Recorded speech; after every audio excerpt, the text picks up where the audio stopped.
Is it possible to use magic, psychology, and technology to hack yourself smarter? To design your brain like a cyborg? This channel is going to be documenting my journey to attempt exactly that. I'm Ash.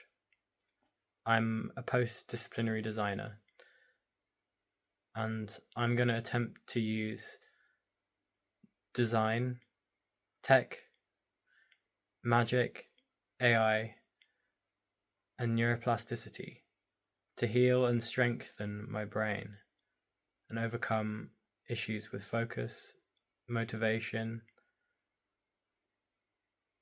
and organization, as well as making myself smarter and creating new abilities. I'll be sharing a weekly creative update where I explain my progress this week using neuroplasticity and tech to try to achieve my goals, to make myself smarter, and how that integrates with and informs my upcoming master's course in creative computing.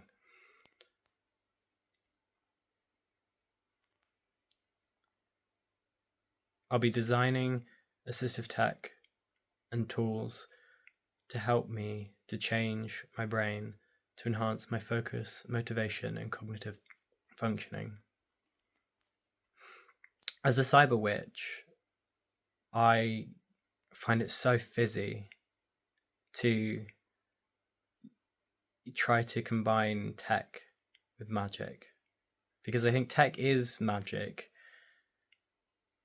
How many people do you know that could build a computer from absolute scratch? Is there a single person out there who could manufacture and create a computer from the ground up, from physical computing to machine code and then software and to the applications that we have? It's completely an emergent phenomena, computing at the level that we use it today, and it's not possible without the magic of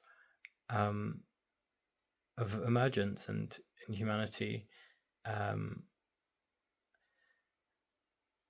and I want to use this magical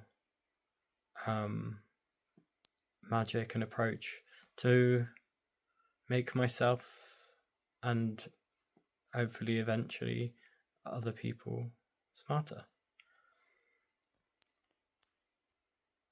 Magic for me is about using belief as a tool. I'm a cyber witch and I'm a chaos witch, and that doesn't really mean chaos as in I want everything to be mad and chaotic.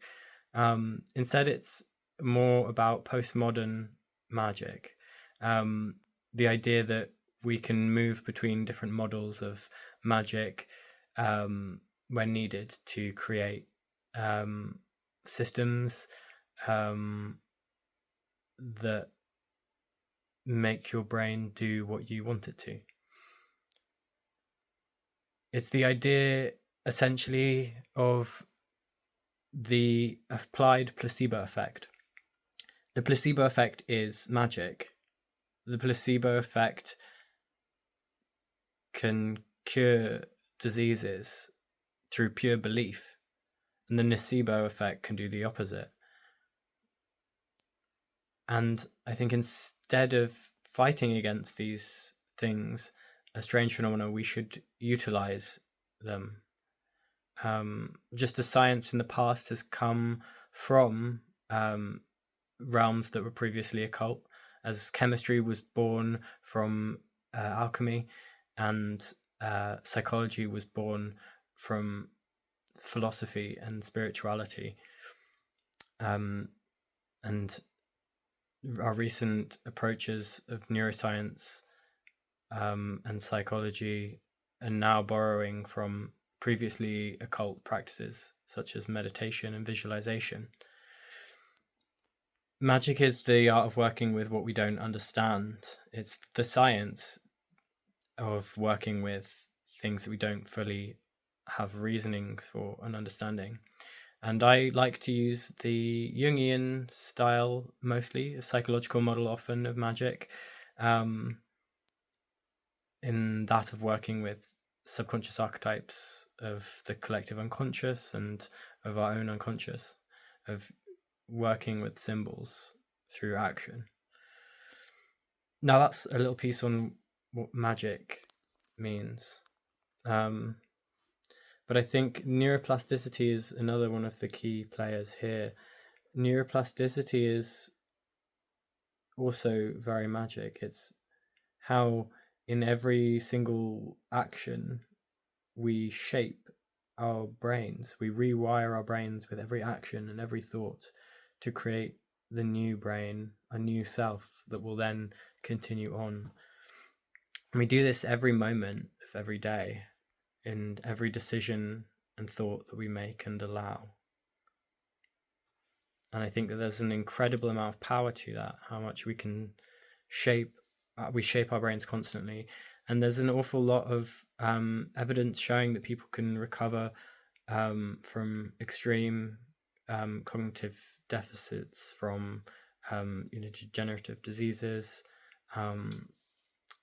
through to all sorts of ways that you can let your brain be harmed or atrophy, and actually build on that and grow, based solely through rearranging your thoughts and your actions and creating new ones by using behavior to shape yourself and your actions. Your brain follows. So I'm going to be using this kind of post-humanist approach to use technology and AI to develop systems that can shape my behavior, to allow my brain to eventually catch up and make myself smarter and better at doing things, so that I can then learn more and do more and be more. Now, my personal motivation for this comes from my struggles with what was previously conceptualized as ADHD. So I've struggled with cognitive deficits in areas, and mainly due to what seemed like kind of concentration issues. It started in my A levels. Before that, I was your classic kind of smart kid, all A stars at GCSE, told you're gifted and talented, kind of thing. And then, that pressure built up quite a lot. And during A levels, I really struggled with newfound concentration issues that were really to do with and getting things done, which was to do with a conflict between my natural ways of thinking, which is very lateral and very longitudinal. So I think as a designer and as a creative, I'm very good at thinking laterally, go from one idea to another to many others, which is a lot of common definitions of creativity. But I'm also very good at this kind of longitudinal downwards focused thinking, that comes from the more kind of autistic side of my neurodivergence. And so it was this struggle to really balance those two opposing energies and directions of thought that really made it difficult for me. And then once I kind of added stimulants into the picture, stimulant ADHD medication that was prescribed to me, it really kind of added flames to this fire, because I was using this system of note taking that I created based on Cornell notes, which are a system of note taking where you have a question that corresponds to each piece of knowledge. And I got quite obsessive with that system, to the point where my notes were taking me hours and hours, and I was spending all of my time for my A levels in biology, chemistry, and philosophy taking notes. And I studied biology, chemistry, and philosophy to do medicine, so that I could do research into psychedelic-assisted psychotherapy, which I later steered away from because I realized I didn't really want to work on the body so much as the brain. And then I realized, after spending all of my time in the library procrastinating my biology and chemistry work by reading art books, that I was a designer and an inventor. And eventually, as I moved out of A levels and into my undergraduate in design, in post-disciplinary design, I realized that this system that had kind of been my downfall actually held within it the secret to my success, my potential success. I used this system of like stacked notes that were based on Cornell notes, and then kind of had this hierarchical system of debate strings that would use this kind of dialectical approach of thesis, antithesis, and then kind of a constant dialogue between an antithesis and a thesis, and kind of back and forth towards a synthesis. And then this eventually evolved into my pioneering amateur design research into the field of Giga mapping. So I got very interested in the work of Birger Seveldsen, who is a design researcher who uses these like large, huge mind maps made of hundreds of pages, each containing like entire full pages of analysis of every part of the project, but then allowing this to be on a very large scale, zooming out, so that you can kind of create these connections between each individual page and many others. And he does these huge ones on the walls and on software. And I kind of pioneered this to make it into a design approach that, rather than just an analysis approach. Berg Selfton's systems, without going too deep into it, are based on using analysis, and I used this system that I created, this dialectical system, to create to introduce the design process into this analytical mapping.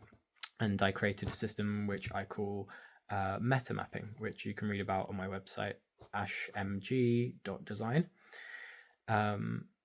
But yeah, like that was the kind of the first moment in which my I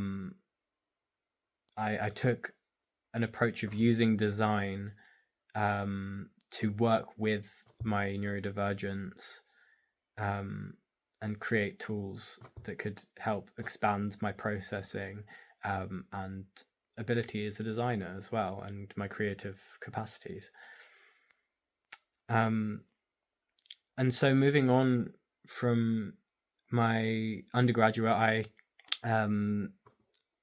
was extremely burnt out as I ended up having to rely on stimulant ADD medication once again, just to get through this difficult course during the virus, and just really struggling with kind of a lot of psychological trauma from my A levels, from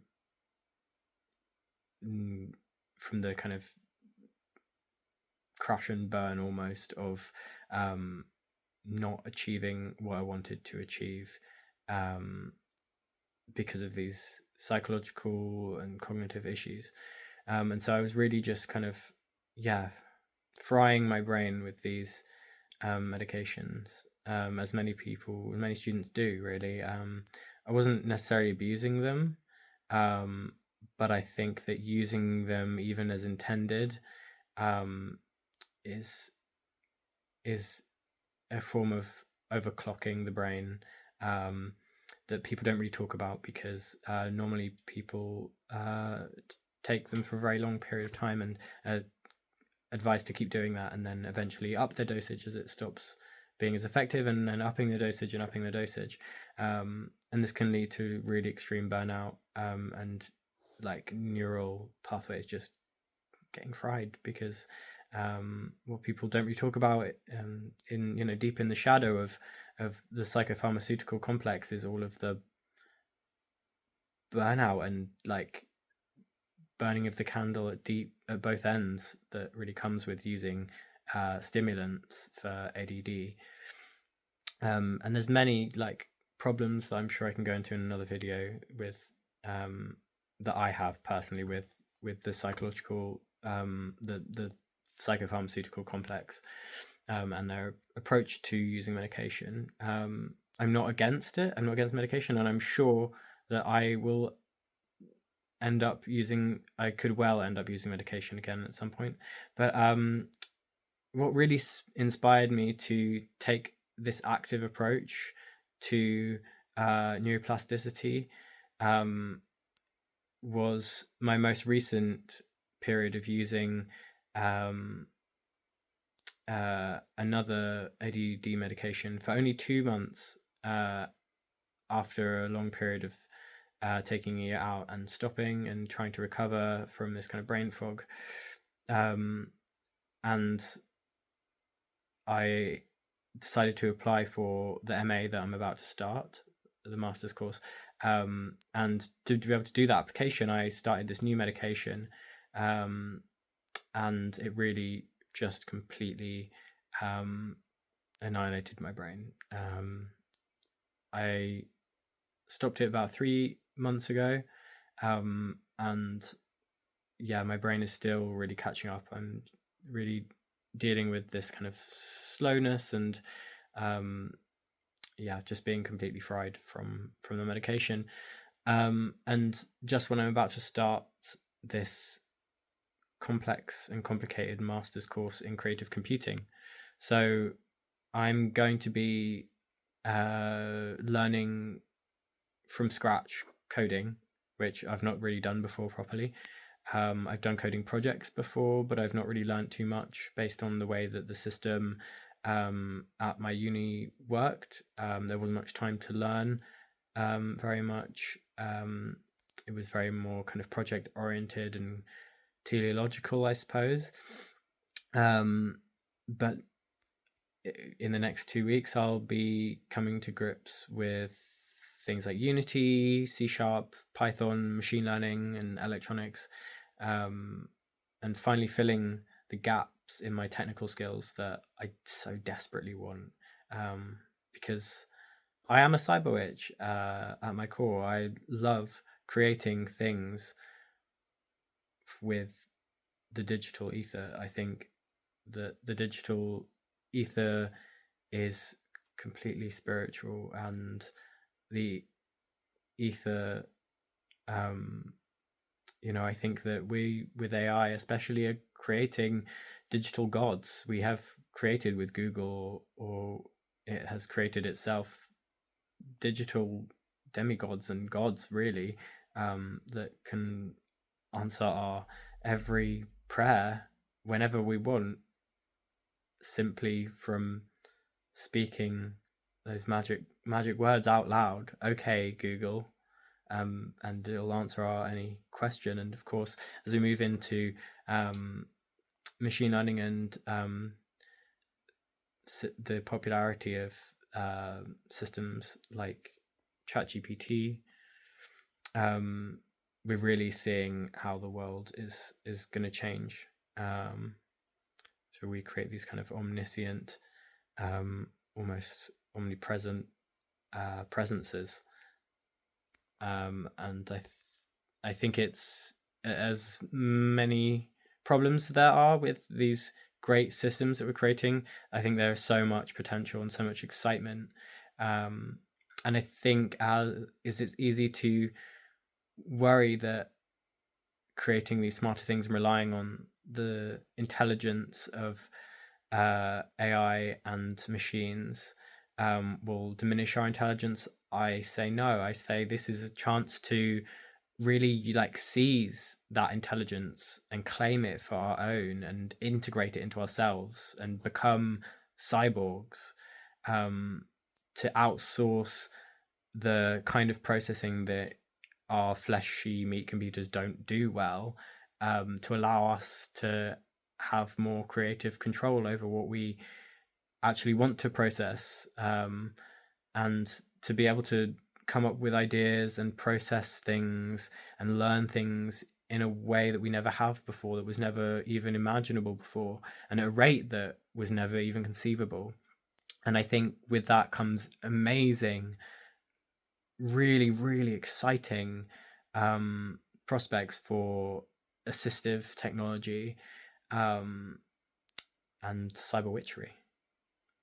So yeah, I will be using this channel to document the feedback loop that I am hoping to cultivate between magick, the magic of Jungian psychology, and postmodern magic, with design, which is a form of magic, and like a form of kind of basically applying our will to the real world. Applying this feedback loop I want to create between magic and design and technology, and neuroscience and the neuroplasticity of our minds, and I can't wait to find out what I'll discover and what I'll create, and hopefully on this journey I will create things that will allow me to think in new ways and do things differently, that will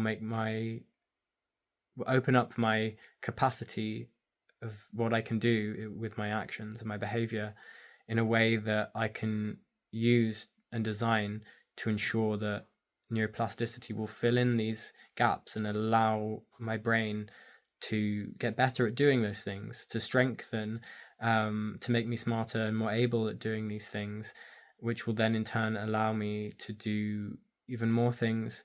And then I want to use these newfound tools and abilities, to learn more and create more and push the boundaries of computing and technology and design,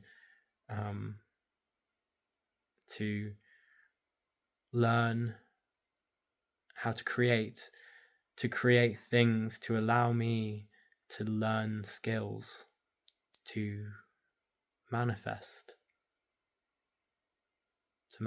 new things and new realities.